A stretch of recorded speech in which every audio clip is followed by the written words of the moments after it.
दिल्लीमध्ये नीट परीक्षेसंदर्भात सुरू असलेल्या विद्यार्थ्यांच्या आंदोलनादरम्यान झालेल्या लाठीचार्जच्या निषेधार्थ आंदोलन करणाऱ्या वंचित बहुजन आघाडीच्या कार्यकर्त्यांना मुंबईतील चुनाभट्टी पोलिसांनी ताब्यात घेतले होते। या पार्श्वभूमीवर वंचित बहुजन आघाडीचे नेते सुजात आंबेडकर यांनी चुनाभट्टी पोलीस ठाण्यामध्ये जाऊन ताब्यात असलेल्या आपल्या कार्यकर्त्यांची भेट घेतली।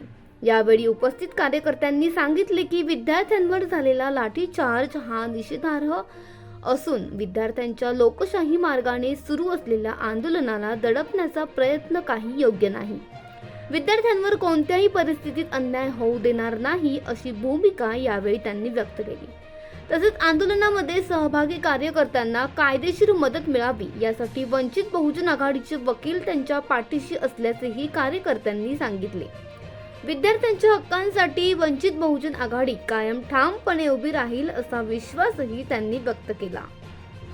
हो, सुजात साहेब आले होते पण अर्जंटमध्ये ते विक्रोळीला गेले आणि पुन्हा एकदा सुजात साहेब आता येत आहेत, चर्चा करणार आहेत TCPC आणि ACPC। जे महाराष्ट्र बंद श्रद्धे बाळासाहेब आंबेडकरांनी जो आदेश दिला आहे त्या आदेशाला सर्वांनी मान्य करून आज दिनांक 23 जुलै रोजी आम्ही चेंबूर येथे अण्णाभाऊ साठे उद्यानच्या इथून जे शांततेने रॅली काढत होतो, जे जंतर मंतर येथे